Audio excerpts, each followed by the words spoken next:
to support the platform just in case anything like this happens again, you can do it by way of PayPal, Patreon, Cash App, and also by the Anchor.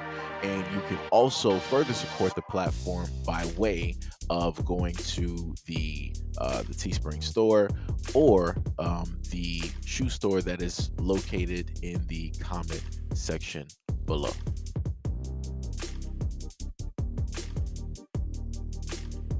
More than a dozen House Democrats this week proposed an amendment to the Constitution to allow 16-year-olds to vote in an apparent attempt to make it easier to enact left-leaning policies like gun control and pro-environmental measures. Democratic Rep. Grace Meng of New York introduced a resolution that would do away with the 26th Amendment to the Constitution, which allows U.S. citizens to vote if they are at least 18 years of age. The resolution would replace that with new language that says the right of citizens of the United States who are 16 years of age or older to vote shall not be denied or abridged by the United States or by any state on account of age. Meng hadn't released a statement on her proposal by early Thursday afternoon, but she released a statement in the last Congress indicating a belief that lowering the voting age by amending the Constitution would let younger people have a say on many of the positions supported by Democrats. Our young people, including 16 and 17-year-olds, continue to fight and advocate for so many issues that they are passionate about, from gun safety to the climate crisis. She said they have been tremendously engaged on policies affecting their lives and their futures. When Democrats were in charge of the last Congress, they did nothing to advance Meng's proposal,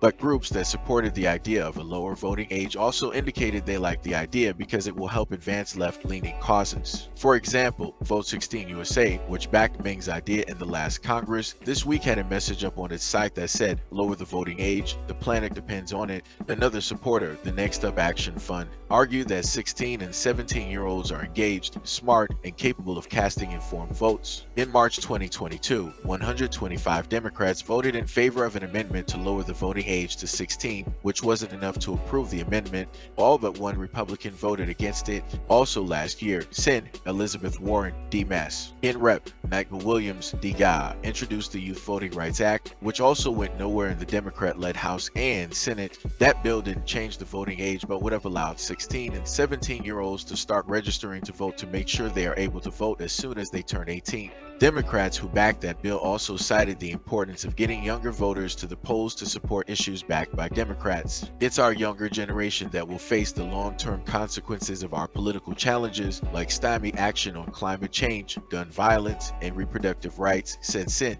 Sheldon Whitehouse, D. Rye. We need to defend their right to vote. Meng's latest proposal to amend the Constitution was co-sponsored by 11 House Democrats, including squad members Alexandria Ocasio-Cortez of New York, Rashida Tlaib of Michigan, and Ayanna Pressley of Massachusetts. Amending the Constitution requires passage of the resolution by a two-thirds vote in the House and Senate, and then ratification by three-fourths of state legislatures. The 26th Amendment lowered the voting age from 21 to 18 and was ratified in 1971, in part due to pressure from the Vietnam War that saw a large number of teenagers drafted to fight overseas even though they could not vote. All right, so this is my thing. If they wanted to do something where they wanted to allow the kids to register, fine, no problem. I have no issue with that. So by the time they turn 18, they could just go out there and vote and, do the normal, process. No problem with that. But you want to amend it to the point that you can, in a sense, get 16-year-olds to vote. A lot of the issues that are going on, they don't even care about because it's not specifically affecting them right now. A lot of the issues that are going on are realistically affecting us in a sense. They're not out there really paying bills. They don't really have any type of real world responsibilities other than the fact if they decide to go out there and, you know, see what's happening and meet up with somebody and what happens.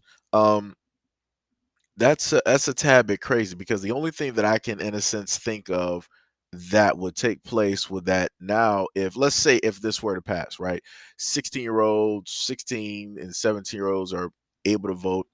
Now you would try to have political officials trying to sway the young vote, right? So the same way that we saw with the one woman down south where she was, with the rap stars and all showing up at concerts and all, like how she was trying to get in touch and sway those voters, you would literally have people that are in their 50s, 60s, and 70s trying to use lingo, trying to, be around the young folks, all this other type of stuff just to get them to vote for them. They would really try their hardest to be amongst and with them, as if people can't realize, like, yo, you got gray hair, your bones are frail, you got AARP, it's looking real, it's looking real crazy out here. It's like, what is it, old man, what you doing here? I can already see him on TikTok, like, yeah, I just, picked up Grand Theft Auto 6. Yeah, I'm sparking these fools. That's the type of stuff that they would literally try to do. And they will more than likely, if they can't do it that way, then what are they going to do? They're going to turn to all of the popular people that are on social media that are that have the eyes of the demographics of 16 to 17-year olds.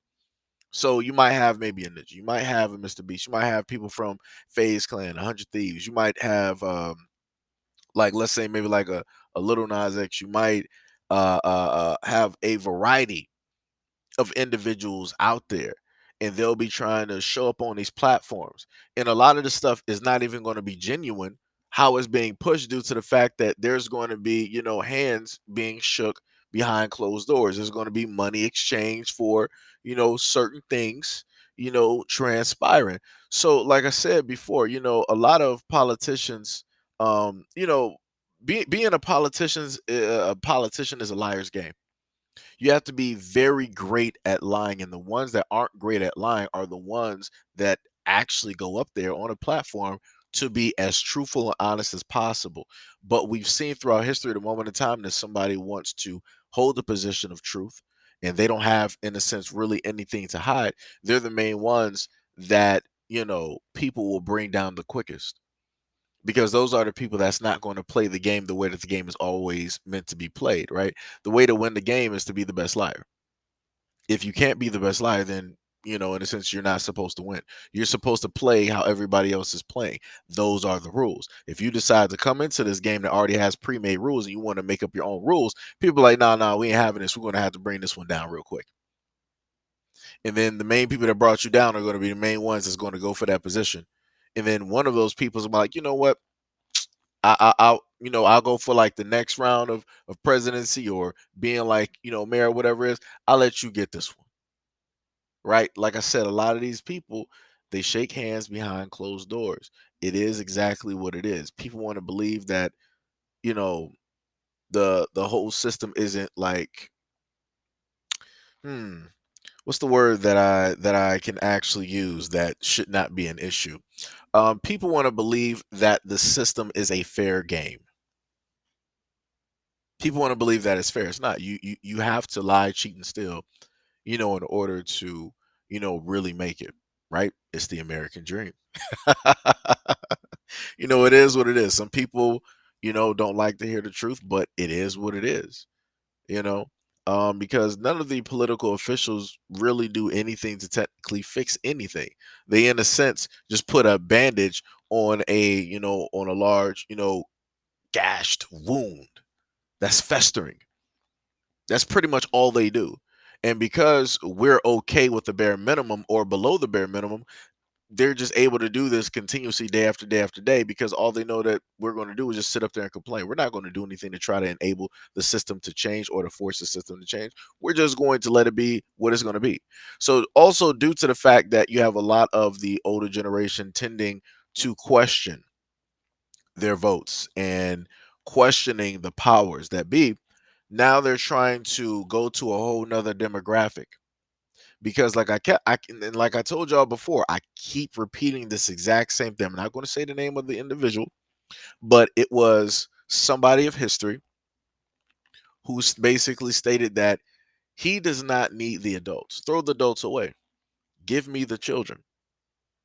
Right. And he stated that because once that you have the children and you indoctrinate them and you give them this certain message and whatnot or whatever, you give it to them enough times, it'll become truth. And as the child is basically growing, that truth is going to stay with them. It's going to become concrete. That's going to be their foundation. It's not going to change. So that foundation that is laid is going to, in a sense, transfer and transition how the child is going to grow, think, love, share, and etc. And throughout the many walks of life that the child is going to have, they're going to have interactions with other children. So that one child is going to spread that same indoctrination or the information to other children, and on and on and on and on and on. And then when these children become grown adults, then they're going to spread their message to their young children. I'm talking about when they first get here. And that's what a lot of them want to do. They want to spread certain messages to the infants, to the children. They want to get to them when they are just brand new, right? When they're basically clean, when they're a fresh slate. That's what they want to do. So, you know, like I said, my main thing is always looking out for the kids and trying to protect them from a lot of things, because there's a lot of, people that in a sense don't mean well, don't matter if it's political or whatever it is. And this is in a sense just one of those things. This is what is called, what I will just call it, political desperation. They're trying to do any and everything in order to get the things that they need, in order to capture the votes that they need, right?